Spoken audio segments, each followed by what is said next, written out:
Hey everybody, welcome back to another video. Today I'm going to go over a short stack of books that I bought mostly at the Heroes Convention in Charlotte in mid-June. I also bought a few of these on a road trip that I went into a local comic store. So we'll go ahead and take a look at them. First up we have Adventures into the Unknown, number 52.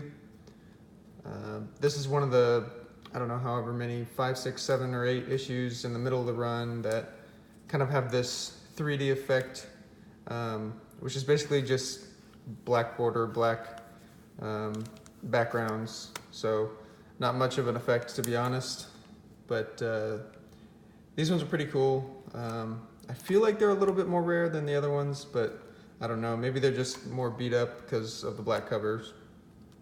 This one's got a piece missing on the back, and then this little corner piece is missing too. I also got one of the robot covers. I forget which number it is, 57 or 58, I think. So I was happy to get that one, more than this one.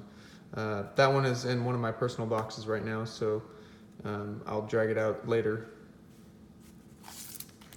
Up next is a couple Spider-Mans. Let me just grab them all here. We have Spider-Man 38, 42, 47, 78.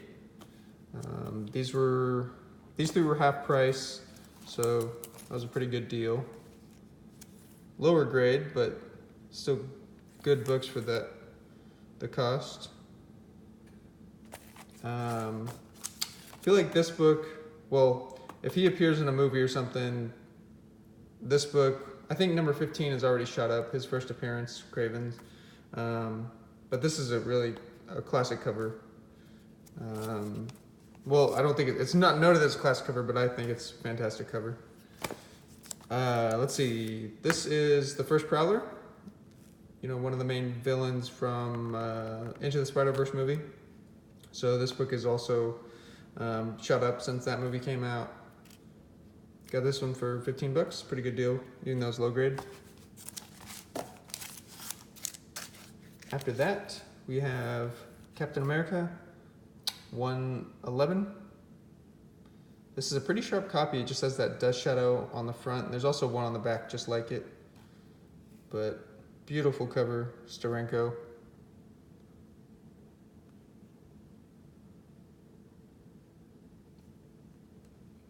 Cool stuff. After that is a pretty funny book. This is Doom Patrol number 89. It is the first appearance of the Animal Vegetable Mineral Menace, or Animal Vegetable Mineral Man. I have not watched the Doom Patrol show yet. I'm hoping to watch it real soon. I've heard it's very good. And apparently this character is one of the villains in the show, and I didn't know that until I was talking about this one at a comic store too, and I was talking to one of the guys, and he pulled it out, and I was just kind of like, oh, I have to have that, because this combination of characters is crazy, insane. He's got half a head is literally a dinosaur, so, you know, never heard about like a character like this, especially in the 60s, so it interested me, and then, of course, with the show, I think this book has gone up in value too, so picked it up. Up next, we have a really cool cover, Haunt of Fear 17, Ghastly Graham Ingalls cover. Let's look at that. This one's low grade, probably a 2 to a 2.5. Page quality isn't the best. You can kind of see some edges have chipped off here. This cover kind of has like blue and purple variants. I don't know if they're actually variants or if it's just like sun fading, but my personal copy is a little bit nicer than this, and I forget, it's actually, if it's more of a blue, I think it's more of like a deep blue than a purple. But this one's clearly pretty purple. Let me see if I can focus it more. Anyways, just a great book, classic cover, scary cover, pre-code goodness. Up next is Incredible Hulk number 6. First appearance of Metal Master and the last issue of the original run. I love the first 6 Hulk books. They're just, I don't know, iconic to me, and I like them a lot. Not much else to say about this one. Solid lower grade, probably a 3, 3.5. This book actually was one of the, when I first started collecting the older vintage stuff, I bought one of these on eBay for $100.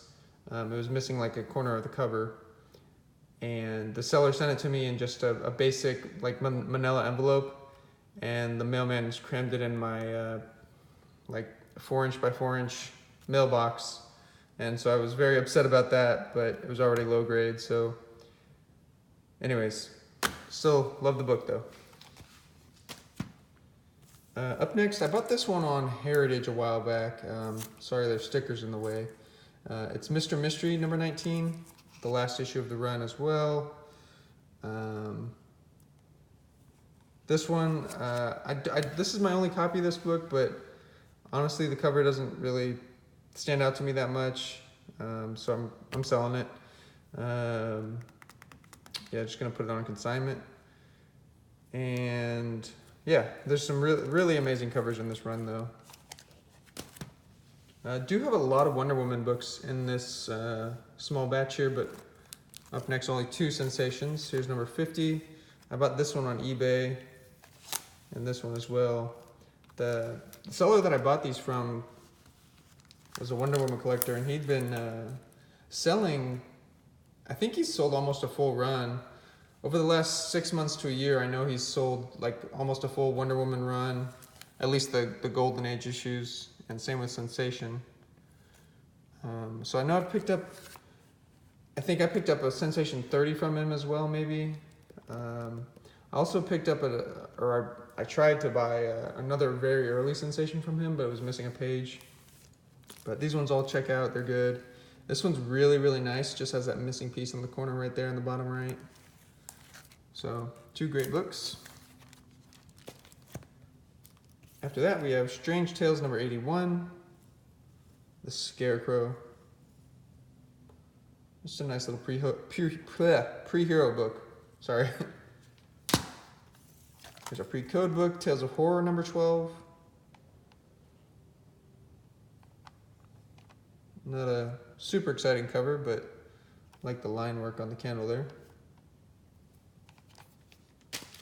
Up next is a bigger book. I think it might be the biggest book of this lot that we're looking at in terms of value. Tales to Astonish 27, first appearance of Ant-Man. This one's a nice low-grade copy, called 1.0. Might, if I had it graded, there's a chance it could get a 1.5, but you got these big missing pieces. That's the main defect though, aside from, you know, all the general wear. So, very solid copy of this book. Pretty nice. First Ant-Man. Then we have an X-Men book, 135. This is a classic Dark Phoenix cover. I haven't seen the new movie. I've not heard good things though, so that's the main reason why. So hopefully someday they can do the story right, but I don't know if they'll make a 3rd one or not. Up next, really cool book. This is Wartime Romances, number 15. Not sure if it's like a Matt Baker cover. I would guess no. But I think I bought this one on eBay for a really good price.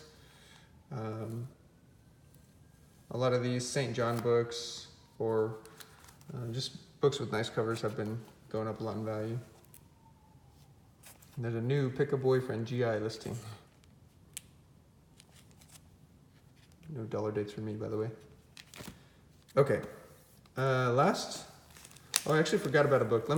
Before we get into the Wonder Womans, this is another book I picked up at the Heroes Convention, Detective Comics 79. Pretty solid book, just has a detached cover. So I think CGC's given these, if the book looks really nice, but it has a detached cover, I've seen as high as like a 5.5 or so. I don't know if I'll send this one off. It does have a pretty big spine roll too though. It doesn't even fit in a Golden Age bag, so I had to put it in this, forgot what, Comic Guard or My Light thing. But yeah, pretty cool cover though. Love the early big banner detectives. Sorry, I forgot that one was out of place because it's actually almost too big to fit in a magazine size box. Okay, next up, some Wonder Womans. This is number 13. Got this one at Heroes as well. Probably paid about 15% less than that, or 85% of that. So yeah, there's a really nice early Wonder Woman. And I'll take these early DCs for a good price any day.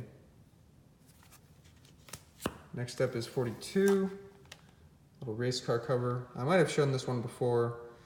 I think I was leaving it in a box to try to curl down this edge here.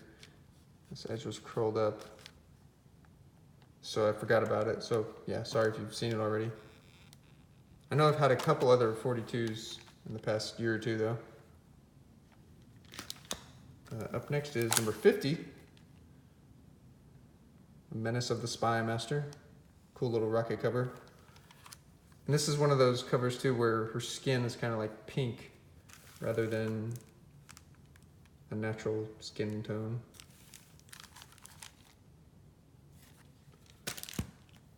What about 42? Was her skin was a little bit like pinkish on that one too, but anyways, number 80.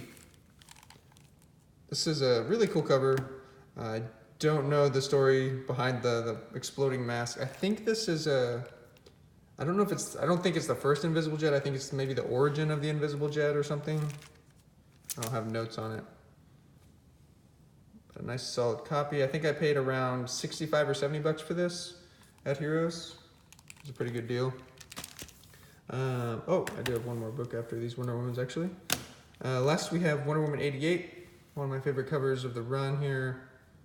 Just kind of reminds me of like a pre-code book or a horror cover, you know.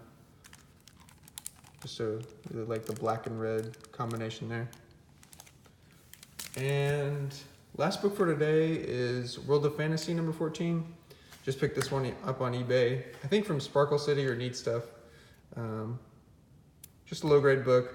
I also bought a Vault of Horror from them, but I had to return it because it had, they called it like a 6, they either called it a 5.5 or a 6.0, maybe even a 6.5, but it had a spine split that was about 4 inches long. So I had to return that one. Anyways, World of Fantasy 14, not a pre-code book, but a nice pre-hero book. That's all the comics for today, but I do have, oh yeah, here's the Sparkle City thing there. I do have some artwork that I've decided to get rid of. I know I've shown 2 of the pieces before, maybe not a third. This is a splash page from the Mighty Thor, or Thor number 450. Let me move the camera. Well, let's move the artwork actually. So to be at the side angle here. Just a really cool page. I forgot his name. I think it's like Count Torad, or I don't know. He first appears in, I think, Thor 133, right before the High Evolutionary appearance. But he's like, I think he's the High Evolutionary's henchman, or the High Evolutionary created him. This is a great piece, though. It's signed. I think, yeah, Patrick O'Leaf. Not sure how to pronounce his last name. Bought this one on Comic Connect a while ago. Pretty sure I've shown this page before, though, so sorry if I have, but I love Ego in the background. There's a lot of detail to this page. It makes it great. After that is another Thor page. I bought this one at least 3 years ago. I think probably back in 2014 or 2015. I'm pretty sure it's John Buscema work here. It's Thor number 212, page 14. Fortunately, it doesn't have Thor. It has a little bit of Asgard and some other Asgardians and the Rainbow Bridge here at the bottom. But other than that, it's just kind of like a basic page, filler page. But I mean, there's a lot of different characters on it though. So it's a pretty cool page.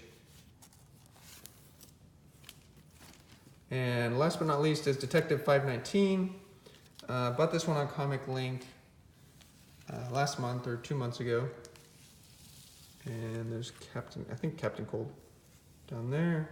Detective 519, page 12.